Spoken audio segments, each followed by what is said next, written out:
Je suis Péran Théonon Ibachak, président de l'église évangélique des Amis de Jésus, à qui Dieu a fait la grâce de présider en ce jour notre culte extraordinaire, exceptionnel, dénommé Action de grâce. Et je souligne que l'Action de grâce est une fête pour nous, une fête annuelle, se fait chaque année. La date peut changer, mais l'objectif reste le même.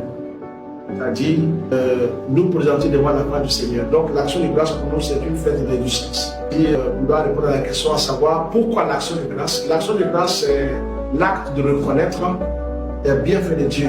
Voilà. Et Dieu nous a invités à lui donner un jour dans l'année qui est différent par exemple des jours de dimanche, etc.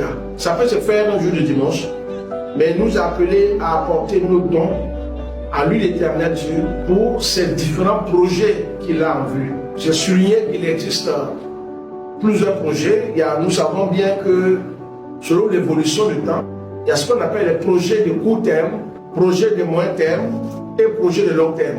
Et particulièrement cette année, l'action de grâce que nous avions, Dieu nous a demandé d'organiser, qui s'est fait chaque année déjà, cela explique que l'action de grâce est dirigé dans un projet. C'est dans une action. Voilà, c'est un projet qu'on a et c'est le projet de construire la maison du Seigneur. Et vous savez que l'Église est comme un État qui a des projets que le Seigneur lui-même développe et nous sommes des réalisateurs. Donc il est le concepteur de ces projets-là et il nous appelle à réaliser. C'est pourquoi il a dit dans Ésaïe 6, verset 8, qui enverrai et qui marchera. Donc ça veut dire, Dieu veut envoyer des gens pour agir en son compte, agir en son nom. Et donc on parle de projet.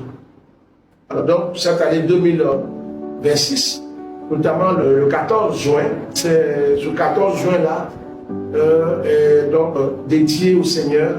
Un jour nous venons avec nos biens, notamment ce que la terre nous a donné comme fruit, et ensuite apporter nos offrandes en termes de l'argent, de finances, pour pouvoir, on va dire, pour pouvoir faire ce dont Dieu nous a appelé, c'est-à-dire faire les travaux qui est en attente. Donc on va parler dans un premier temps des églises annexes qui ont besoin d'être renforcées. Également, l'ouverture, tout ce qui est sur le point des différents endroits qui sont sur le point d'ouvrir, notamment là où il y a des annexes qu'il faut travailler pour amener ces églises sœurs-là à connaître le développement.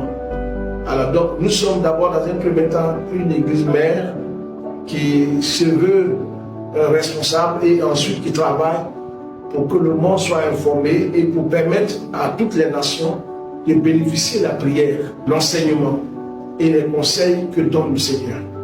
Donc voilà ce que pour nous, des projets de Dieu qui sont souvent les projets de court, de moyen terme et de long terme. Je suis donc réjoui du fait que Dieu nous a permis de faire cette action de grâce.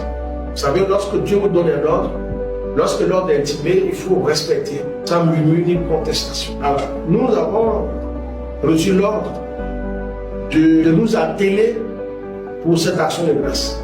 Je suis donc particulièrement heureux, vu que l'action de grâce s'est passée sans incident, dans les normes et une bonne organisation. Le peuple de Dieu a répondu à l'appel du Seigneur. Donc pour moi, la fête d'action de grâce est une réussite. Et moi, je bénis le Seigneur, Dieu les armées célestes, qui est notre force et qui est définie par Jésus-Christ. Mon mot de fin, dans le livre de Psaume 118, verset 13 à 18, qui me poussait pour me faire tomber, mais l'Éternel m'a secouru.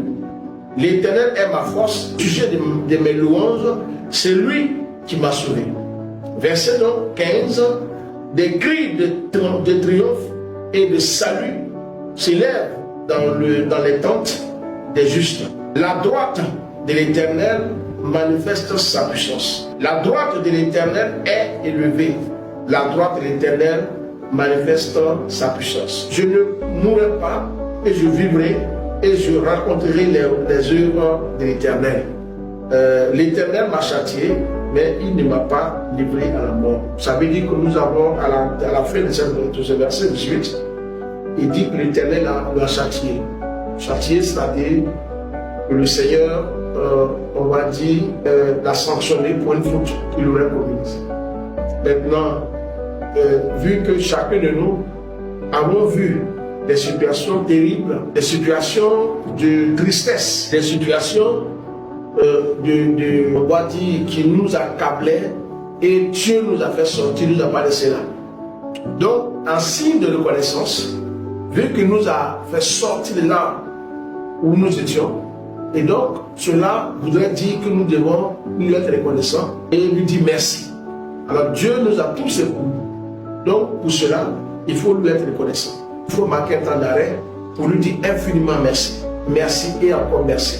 C'est pourquoi je tiens à dire à tout et à chacun, si nous courons que nous cherchons certaines choses que nous voulons, qui sont des choses éphémères, il faut marquer un temps d'arrêt pour dire merci à l'Éternel de nous avoir et qui veille encore sur nos vies.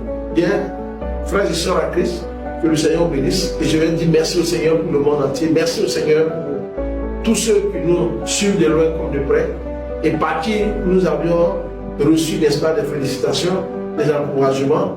Et nous avons, on va dire, senti que nous sommes écoutés et notre enseignement, que l'enseignement que Dieu nous a donné est partout le monde. Que la gloire lui revienne au nom de Jésus. Amen.